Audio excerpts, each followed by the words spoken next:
grab that and that'll be the one? Okay. Yep, I can sample that. And that'll be the joint right there, the melody.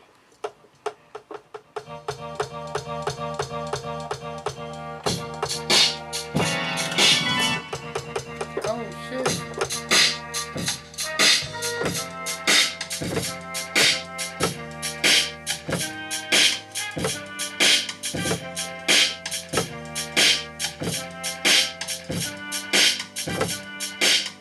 And you can do this all day, every day. Every day, yeah. That's what's up.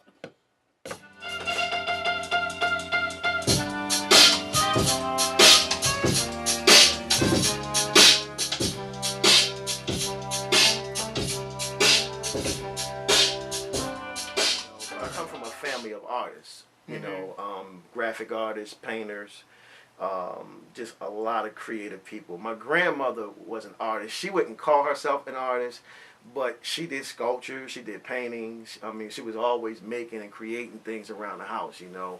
And then her seeds, her children, my aunts and uncles, 3 of them were artists and photographers, you know, professional artists. So it was just a part of the bloodline, you know. So when you put down the guitar, did you put down the guitar or did you pick up other instruments? Or when you started doing the beats and the rhymes, was that, how did that go? That's a good question. Like, from elementary school, I put it down, and then I picked it up again when I went back to college. When I went to college, because I started realizing, like, man, like there was a shift taking place in music, you know, and I was so heavily influenced by like Tribe and the Roots and so many groups out there that were not only sampling but using live instrumentation as well.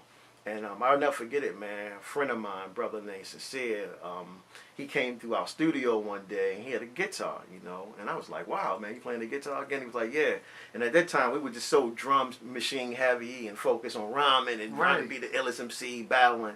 And so I was just like, yo, you know what? I'm going to go ahead and start buying instruments again. I'm going to get back into instruments. So I started, you know, messing around with the bass a little bit and bought a Fender Rhodes piano. And after that, remember the first joint that you released, or what was it like when you was like, all right, boom, I'm gonna make this song and I'm gonna go ahead and release it and I'm nice as shit? Yo, the first major release that I ever had was in '97.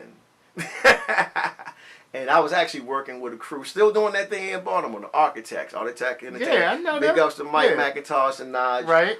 They put out an album, man. It was the first joint I ever got pressed on vinyl. And it was a joint called Pay the Price. It was like my first solo single. And I had worked with a lot of groups. Big ups to my old crew, Caesar Ham. We did some stuff together. But that was like the first joint that I ever got like pressed on vinyl and went out there and stuff. And we, you know, of course we did stuff on tape and stuff like that. But yeah, man, like '97, that was the first like a single to ever get out there, you know, for the world, you know. But I've been recording since the early '90s, you know what I'm saying? So performing and doing shows all around Baltimore, touring, opening for Tribe, the Fugees, I&I, Pete Rock. I mean, a lot of cats, you know what I'm saying? So it's been a long journey. Rapper slash producer, Sure. but you're a producer slash rapper. Sure. Okay. Yeah. Now, so you're a producer. I would say that I'm a producer slash MC, you know. Okay. I don't put one over the other, honestly. It just matters what time of the day it is and what hat I'm wearing at that moment, you know.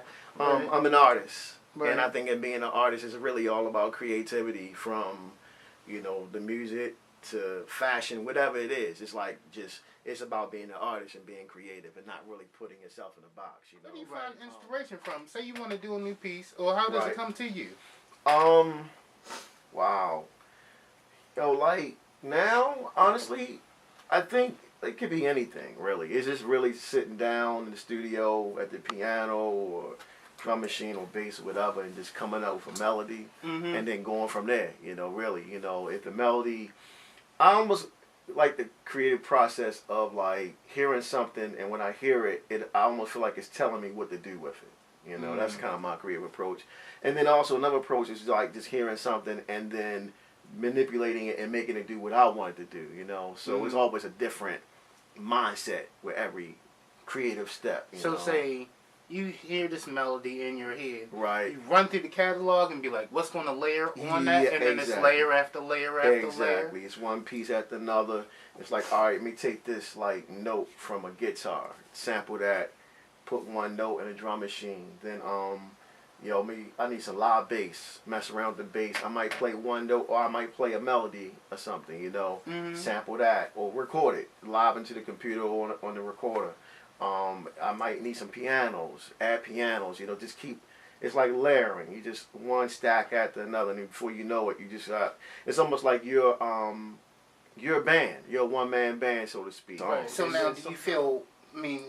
Do you feel stuck in Baltimore? Like, how do you go with your music to go ahead and be like, boom, everybody needs to know that I make great songs? Right. Well, I got distribution deals, I have 2 deals. I have my own label, and I'm fortunate enough to sign a distribution deal with the legendary, and I'm proud to say legendary, Fat Beats out of New York City.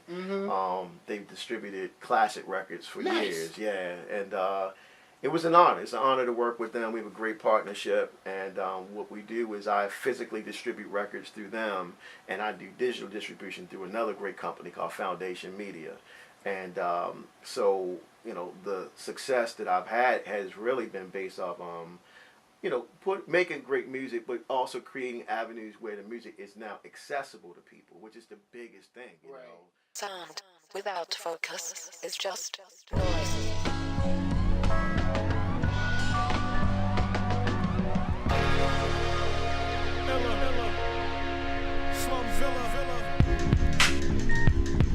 Focus, boy, Nitty. It's real special right now. Feel good, don't it? Feel like I just wanna talk to my homeboy. He ain't here right now, but he here right now. Hey yo, what up, my nigga? It's your boy Ferda. I've been working hard, I'm giving them bloody murder. Keeping the dream alive, you know just how we talk about it. We smoke hella blunts, know the vision's never clouded. Seems like I'm out with Illa every other week. Swear to God, you be there when he rapping over beats. Niggas, we tryna get it. The legacy won't fall, that's why I started up the label.